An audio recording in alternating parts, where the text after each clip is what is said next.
हरियाणा की हर अपडेट के लिए बेल आइकन दबाएं और सब्सक्राइब करें STV हरियाणा न्यूज। राम राम नमस्कार। आप सब हरियाणा न्यूज देखने लाग रहे मेरा नाम से सोनिया सतानी। आप सारा का घना स्वागत करूं छू मारे खास हरियाणवी बुलेटिन चौगरदा के हरियाणा में। तो चलो चौगरदा की खबर की शुरुआत करांगे। बता दें कि राज्यसभा सांसद दीपेंद्र हुड्डा ने नुको आस है कि ये जो किसान आंदोलन से किसाना का रहने दो, इसके बीच में SYL का मुद्दा मत ना लेकर आओ। इसी बीच दीपेंद्र हुड्डा ने मोदी सरकार पर भी घने सवाल ठाए से और हमारे संवाददाता ने उन तक बातचीत करी से। सुनो में की कहने लाग रही से। सरकार और किसानों में लगातार गतिरोध बरकरार है। राज्यसभा सांसद दीपेंद्र सिंह हुड्डा हमारे साथ हैं, उनसे जानेंगे कि आखिर इस समस्या का हल कैसे होगा। ये गतिरोध सरकार जब मानेगी, किसान की बातें, तीनों बिलों को वापस लिया जाएगा। ये आज सरकार विनम्रता दिखाए, संवेदनशीलता और मामले की गहराई तक जाए। देश का किसान एकजुटता से, एक भावना से किसान के सरकार के दरवाजे पे आया है। बड़ा दिल दिखाए, अपनी जिद छोड़े। राजहट और हठधर्मिता दिखाने का ये समय नहीं है। ऐसी क्या जिद हुई? आप स्वयं कह रहे हैं कि किसान के हक में लाए, हम किसी औद्योगिक जो है घराने के हक में नहीं लाई ये बिल। तो जब आप कह रहे हैं किसान के हक में लाए हैं और देश का किसान कह रहा है कि भाई हमें नहीं चाहिए, आप इसको वापस ले लें, तो आप वापस क्यों नहीं लेते? ये बताएं कि अब इस आंदोलन में जिस तरह से संत राम सिंह ने कल स्वयं आत्महत्या की है गोली मारकर, और 21 या 22 किसान जो हैं मृत्यु को प्राप्त हो चुके हैं, तो आपका क्या कहना है? मैं समझता हूँ, मैं श्रद्धांजलि देना चाहता हूँ संत राम सिंह जी को, जिन्होंने बड़ा बलिदान दिया है। एक आत्म बलिदान उन्होंने दिया है देश के किसान की लड़ाई के संघर्ष में, किसान के कौज में। और मैं जो है उनको श्रद्धांजलि देते हैं जो 21 और किसान भाइयों ने जो अपना बलिदान दिया इस आंदोलन में। हम सबको श्रद्धांजलि देते हैं। सरकार से कहते हैं कि इस बात को समझे, गहराई तक जाए, कितनी नाजुक स्थिति में ये आंदोलन आ गया है। रतनलाल कटारिया जी के साथ था, उन्होंने क्लियर किया कि कृषि कानून रद्द नहीं होंगे, संशोधन उनमें केंद्र सरकार कर चुकी है। आप एक बात बताएं कि क्यों नहीं होंगे? किसकी क्या कौन सी ईगो है ये? अगर कोई भी सरकार प्रजा की बात मानती है तो उसमें कोई हार जीत नहीं होती, किसी की हार जीत नहीं होती, उसमें कोई बड़ा छोटा भी नहीं होता, किसका कद भी कोई बड़ा छोटा नहीं होता। वो कहीं ना कहीं सरकार में और प्रजा में विश्वास ही बनता है अगर प्रजा की बात मानी जाए। प्रजा की बात मानना राजधर्म है। प्रदेश के जो MPs हैं वो जो जल मंत्री हैं उनसे मिले हैं, और कृषि मंत्री जो लगातार कह चुके हैं कि SYL की जो बात है वो भी किसानों को उठानी चाहिए। आपका इस संदर्भ क्या कहना है? मेरा इसमें यही कहना है कि ये लोग 3 साल से कहां थे जबकि SYL का फैसला हमारे हक में आया था। तब इन्होंने क्यों समय नहीं लिया? कहां छुपे हुए थे? क्यों नहीं बोल रहे थे? किस राजनीति के तहत 3 साल तक इन्होंने हरियाणा के हकों को बेचने का काम किया, और किस राजनीति के तहत आज ये समय ले रहे हैं? आज जो पूरे देश के किसान की एकजुटता सामने आई है, हरियाणा और पंजाब के किसान का एका, किसान के भविष्य की लड़ाई के में जो देखने मिला है, उस एकता को कहीं ना कहीं उस पर ग्रहण लगाने के लिए ये आज ये इस तरह की डाइवर्ट करने का प्रयास है ना। तो 3 साल तक कहां छुपे हुए थे आप बताओ? क्यों समय नहीं लिया? आप कौन सा मुहूर्त निकला किसान आंदोलन के समय? किसने मुहूर्त निकाला? ये बताएं, ये किस राजनीति के तहत एक्सपोज हो गए? इससे इनका चेहरा, किसान विरोधी चेहरा सामने आ गया। इतना लंबा आंदोलन हो चुका है, अब आगे क्या रणनीति है?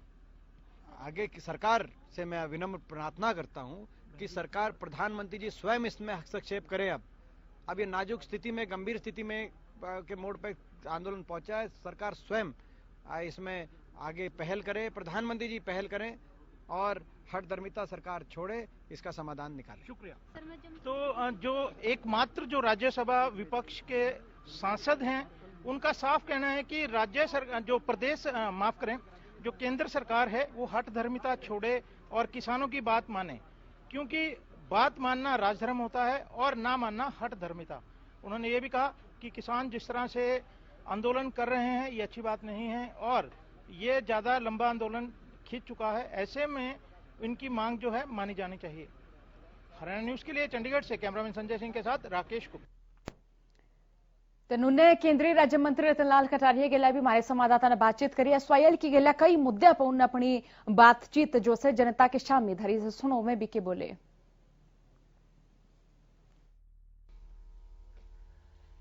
कृषि कानूनों को लेकर किसानों और केंद्र सरकार में डेडलॉक जो है बढ़ता जा रहा है। हमारे साथ इस समय केंद्रीय राज्य मंत्री रतनलाल कटारिया हैं, उनसे जानेंगे कि आखिर इस समस्या का हल कैसे होगा। ना तो केंद्र सरकार इस समय कानून वापस या रद्द करने की और कदम बढ़ा रही है, ना ही किसान इससे कम मान रहे हैं। आप जानते हैं कि कल ही एक बड़ी घटना वहां पर हुई है कि एक संत समाज के प्रमुख ने स्वयं को गोली मारकर आत्महत्या भी की है। मामला जो है अब और तरफ भी जाने लगा है। कटारे जी नमस्कार। नमस्कार सर जी, ये बताएं कि ये जो अब डेडलॉक बढ़ता जा रहा है, इस समस्या का हल क्या नजर आता आपको? किसान जो हैं 22 दिन से लगातार खुले में पड़े हैं, अपनी मांग मान रहे हैं। बड़े दुख की बात है कि 22 दिन से किसान आंदोलन इन कृषि कानूनों को लेकर चल रहा है और भारत सरकार ने लगातार किसान संगठनों को पेशकश की है कि वो बातचीत की टेबल पर आएं। और बात देखने में किसान आंदोलन चल रहा है, ऐसे में एसवाईएल की बात करके कहीं ना कहीं, क्योंकि ये किसान कह रहे हैं कि इस मौके पर जो है एसवाईएल की बात करना हमारे जो एमएसपी के इश्यू को डाइवर्ट करने वाली बात है, या रिपील ऑफ जो लॉस की बात है उसको डाइवर्ट करने की बात है।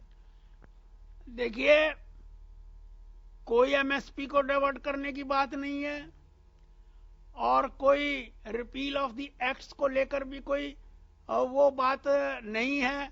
हमारे सांसद तो केवल मात्र एसवाईएल के निर्माण के लिए मिले। 55 साल से हमारे हिस्से का पानी पाकिस्तान को जा रहा है, उसके बारे में बातचीत की। मैं इस महकमे का छोटा मंत्री हूं, इसलिए मामला हमारे संज्ञान में पहले से भी है।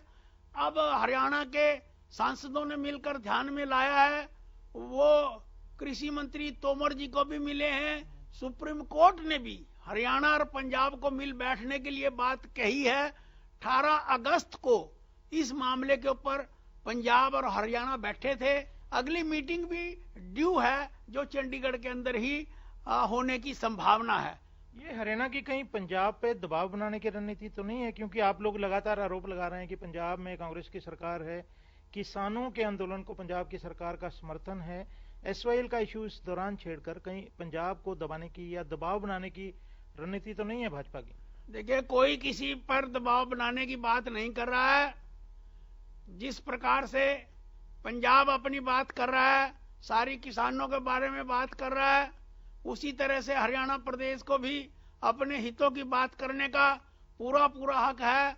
और पंजाब ने जो विधानसभा के अंदर ड्रामा रचा इन बिलों को जो है रद्द करने का, और उन्होंने अपनी बात को केवल धान और गेहूं तक सीमित रखा, दूसरी फसलों को क्यों नहीं लिया?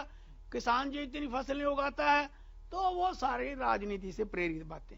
कटारे साहब, ये राजनीतिक हलचल जो है हरियाणा में भी तेज है, आपके ये भी संज्ञान में होगा।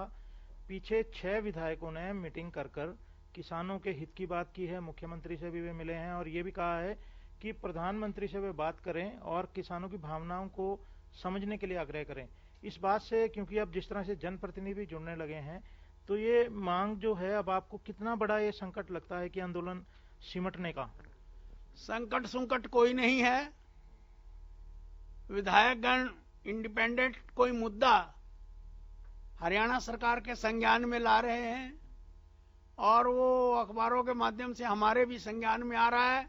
उचित प्लेटफॉर्म के ऊपर इसकी बातचीत भी हो रही है और सब चीजों को हम बेहतरीन ढंग से निपटेंगे और वो सब लोग सरकार के साथ हैं। शुक्रिया। तो आपने सुना, रतनलाल कटारिया ने लगातार ये बात की है कि पंजाब सरकार जो है इस किसान आंदोलन को बड़ा समर्थन कर रही है। और आप ये भी जानते हैं कि उन्होंने साफ तौर पर किसानों से ये भी आग्रह किया है कि वे जो केंद्र सरकार उनकी मांगे मान रही हैं उनको स्वीकार करें और आंदोलन को जो है वापस लें। इसके साथ साथ उन्होंने ये भी कहा कि ये जो राजनीतिक हलचल है ऐसा कुछ नहीं है और विधायक अपने जो बात है मुख्यमंत्री के सामने रख रहे हैं। कांग्रेस प्रदेशाध्यक्षा कुमारी शैलजा ने पत्रकार वार्ता करी और पत्रकार वार्ता करते हुए प्रदेश सरकार पे कई निशाने साधे, कई सवाल भी प्रदेश सरकार ते पूछे से। उन्हें कई मुद्दों पे बीजेपी सरकार घेरी। वह न्यू बोले के जी डालते कृषि कानून लागू करे गए से तो लोकतंत्र के खिलाफ से। न्यू बोले के हरियाणा में विधानसभा का सत्र आनंद फानंद में बुलावे से और कोई भी कानून पास कर दे से। न्यू बोले के हरियाणा विधानसभा के अध्यक्ष जो से उन्हें निष्पक्ष रवैया अपनाना चाहिए। कुमारी शैलजा ने भाजपा सरकार बड़े पूंजीपतियां की सरकार बताई सर न्यू बोले कि किसान अपनी आवाज उठाने लाग रहे हैं, तो ये लोग किसाना की आवाज सुनते हैं को न्या?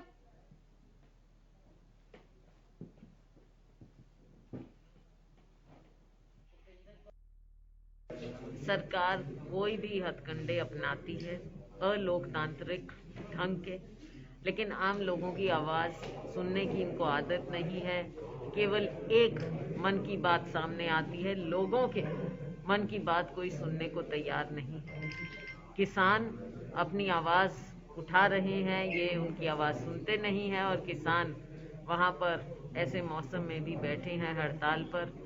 लोकतंत्र है, आज नहीं तो कल इन्हें किसानों की, मजदूरों की आवाज सुननी पड़ेगी और कांग्रेस पार्टी हमारे किसानों की लड़ाई लड़ती रहेगी।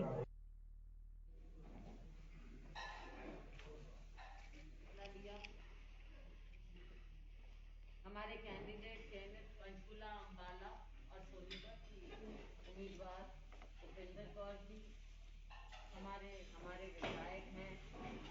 बैन करण का जो सिलसिला से वो लगातार जारी है।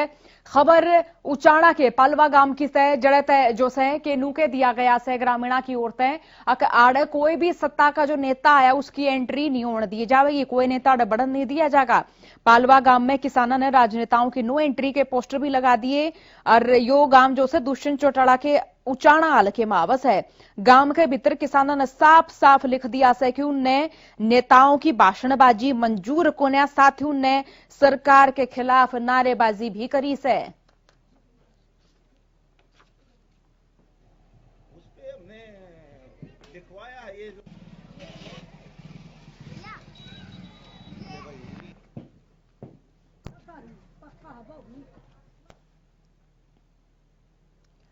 किसान सिंघवर टीकरी बॉर्डर पर लगातार डटे हुए से किसाना का न्यू कहना है कि वे दिल्ली की दलीज ने छोड़कर जब जाएंगे जब कृषि कानून रद्द करे जाएंगे।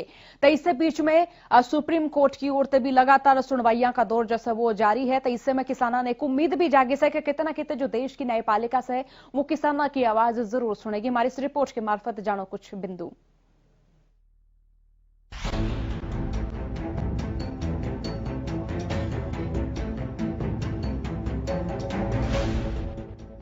टाइम बीतने की गेल्या गेल्या किसाना का आंदोलन देशव्यापी होता जान लाग रहा है। अपनी मांगा ने लेकर किसान दिल्ली बॉर्डर पर डेरा डाले हुए हैं। मामले में केंद्र सरकार के रवैये और एक के बाद एक होने लाग रही किसान साथियों की मौत के बाद किसान छो में से किसाना के तेवरा तनु लगन लाग रहा है कि वे आंदोलन ने किसी मुकाम तक पहुंचाए बगैर शांत नहीं होंगे। तो वही दूसरी ओर सरकार भी झुकने तैयार को न्या। सरकार के अड़ियल रवैये और बार बार हो रही बेनतीजा वार्ता के बाद यह आंदोलन लंबा खींचता जान लाग रहा है। कड़ाके की ठंड, पो का पाड़ा और शीतलहर के बीच दिल्ली के बॉर्डर पर डटे रहना किसाना खातर किसी चुनौती तक कम नहीं है। लेकिन दिल्ली बॉर्डर पर अपने हक की लड़ाई खातर निकले कई किसान ईबताई काल का शिकार हो गए हैं। आंदोलन में अपने प्राणा की आहुति देने वाले किसाना तर रविवार ने टीकरी बॉर्डर पर श्रद्धांजलि भी दी गई। एक साथ ही एक बार फिर किसाना ने अपने आंदोलन ने मजबूत करने खातर प्रण लिया। केंद्र के नए कृषि कानूनों के खिलाफ शुरू हुए किसाना के आंदोलन ने ये बताई कई दूसरे संगठन भी अपना समर्थन दे चुके हैं। इस कड़ी में अम्बाड़ा में जय जवान जय किसान के नारा न सार्थक करते हुए पूर्व सैनिक दिल्ली खातर रवाना हुए। कदे सेना में रह गए देश के दुश्मना के दांत खट्टे करने वाले पूर्व सैनिक उस जोश की गेल्या कृषि कानूनों के खिलाफ जंग में शामिल होंगे। आज अम्बाला से पूर्व सैनिक वेलफेयर कमेटी अम्बाला का एक डेलीगेशन उन किसानों की हौसला अफजाई करने के लिए, उन किसानों को समर्थन देने के लिए दिल्ली कूच कर रहा है, जो 21-22 दिन के धरने से बैठे हुए हैं। मैं भारत सरकार को निवेदन करना चाहता हूं कि इनकी मांगों के ऊपर ध्यान दिया जाए और इनकी मांगों को पूरा किया जाए, क्योंकि किसान जो है वो अपनी मांग कर रहा है, ना कि कोई सरकार से मांग रहा है। जो काले कानून किसानों के ऊपर लादे गए हैं इनको वापस किया जाए जल्दी से जल्दी, और सैनिकों की 1 रैंक 1 पेंशन जो अभी तक पूरी नहीं हुई उसको भी पूरा किया जाए। टाइम बीतने की गेल्या नए कृषि कानूनों के खिलाफ किसाना की लड़ाई और मजबूती और घनी होती जान लाग रही है। अन्नदाता के इस आंदोलन पर इब कोर्ट ने भी दखल दिया है। उम्मीद न्यू करी जा रही है अभी किससे भी ढाड़ा किसान और सरकार के बीच की दूरी मिटाई जाए, ताकि देश का अन्नदाता दिल्ली की दलीज छोड़ के, सड़क छोड़ के दोबारा अपने खेता में, अपने गांव में वापस लौटे। Bureau report, Haryana news. Haryana, Punjab समेत कई राज्य के किसान दिल्ली की दलीज पर डटे हुए से ऐसे में जो किसान अड़े दिल्ली पहुंचने लाग रहे से तो कई ढाड़ा के जो हादसे से वे होने लाग रहे से। तो कुंडली सिंह बॉर्डर पर किसान आंदोलन में शामिल होने आए किसान भीम सिंह की ड्रेन में पड़न मौत होगी। मृतक किसान गांपीरा पट्टी संगरूर के रहने वाले थे।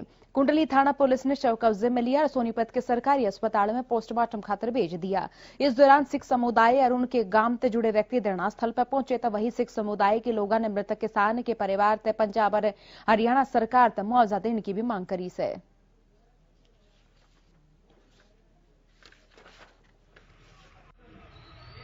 हमारे पास 10 बजे के करीब सूचना आई थी कि एक किसान की ट्रेन नंबर 8 में गिरने से मृत्यु हो गई। हम मौके पर पहुंच गए थे। मौके पहुंचने के जो भी गांव वाले हैं, इनके प्रधान थे, वो आगे थे। बॉडी को निकलवा के सिविल अस्पताल लाया गया। जैसे भी बयान दिए जाएंगे कार्रवाई। कौन था, कहाँ का था? ये भीम सिंह नाम था, उम्र इनकी 38 साल थी, बेसिकली संगरूर से था।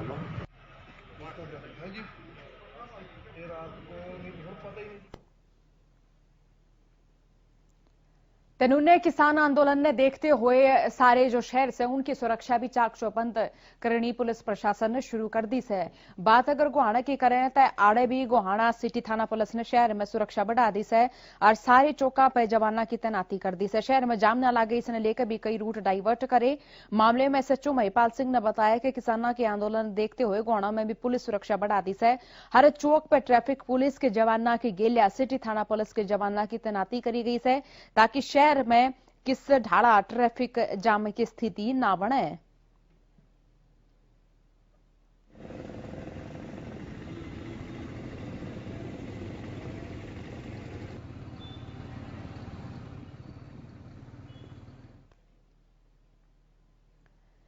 किसान आंदोलन देखते हुए कई रूट से जो कि बाधित होते नजर आने लाग रही सर। जो मुख्य मार्ग से उन पे भी जो आवाजाही सब रुकती नजर आने लाग रही से। नारनौल नेशनल हाईवे पे वाहनों की लंबी लंबी लाइन देखने मिली। आंदोलन के चलते कई किलोमीटर लंबा जाम लग गया। वाहन चालकों का न्यू कहना है कि वह सांझ ने 7 बजे तय और तड़के तय नांगल चौधरी तय नारनौल पहुंचे से। बता दें कि रूट डाइवर्ट होने के कारण लोगों ने घनी परेशानी का सामना करना पड़ रहा है। देश भर में चल रहे किसान आंदोलन का असर अब नारनौल में भी देखने को मिला है। हालांकि किसान यहां पर आंदोलन नहीं कर रहे हैं, लेकिन जो किसान अन्य जगह पर आंदोलन कर रहे हैं, जो दिल्ली जयपुर एक्सप्रेसवे है, उस पर किसानों के द्वारा अलग अलग जगह पर आंदोलन शुरू कर दिया गया है, जिसके चलते राजस्थान जयपुर से निकलने वाले जो वाहन है उनको नारनौल की तरफ डाइवर्ट कर दिया गया है। और जिस वजह से यहां पर वाहनों की, जैसा आप तस्वीरों में देख सकते हैं, लंबी कतारें लग चुकी है और जाम की स्थिति बन चुकी है। फिलहाल मौके पर स्थिति यह है कि जाम जो है ट्रैफिक डाइवर्ट करने की वजह से यहां 8 से 10 किलोमीटर का लंबा जाम यहां पर लग चुका है और धीरे धीरे पुलिस के द्वारा भी इस जाम को खुलवाने का प्रयास किया जा रहा है। लेकिन भविष्य में अगर यही स्थिति रही तो यहाँ ट्रैफिक के फ्लो की वजह से जाम की स्थिति ज्यादा बढ़ सकती है। अब देखना यह होगा कि जिला प्रशासन इसके लिए क्या कदम उठाता है, क्या किस प्रकार जो है यहाँ पर डाइवर्ट जो इनको किया जाता है। यहाँ पर जो जाम में फंसे संचालक हैं उनसे भी हम बात करेंगे और पूछेंगे कि क्या स्थिति है, किस वजह से जाम, किस वजह से पता नहीं भाई साहब। कल 7 बजे का अरे है, कल शाम को 7 बजे। हाँ, यानी कल शाम 7 बजे से आप लाइन में लगे हुए हैं और अभी तक यहाँ पहुंचे हैं। तो आप पनियाला मोड़ से होकर आ रहे हैं? कहाँ से? पनियाला मोड़ से। पनियाला मोड़। तो कितना लंबा जाम होगा ये? काफी लंबा है। नांगल चौधरी पार करते ही मिल गया था हमें जाम। मतलब ये माना जाए कि 25 किलोमीटर लंबा जाम। चलो, जैसा कि यहाँ पर ये जो है ट्रक वाले बता रहे हैं कि ये जाम इतना लंबा है कि 25 किलोमीटर तक का जाम पहुंच चुका है। रात को 7 बजे ये लोग लाइन में लगे हुए थे और रात को 7 बजे लाइन में लगने के बाद अभी तक ये नारनौल क्रॉस नहीं कर पाए। लगभग 15 घंटे का समय इनको बीत चुका है। मतलब स्थिति इस साइड भी गंभीर होती जा रही है। अब देखना जिला प्रशासन को कि जिला प्रशासन इस स्थिति से कैसे निपट पाता है। नारनौल से कैमरा पर्सन परवीन लखेरा।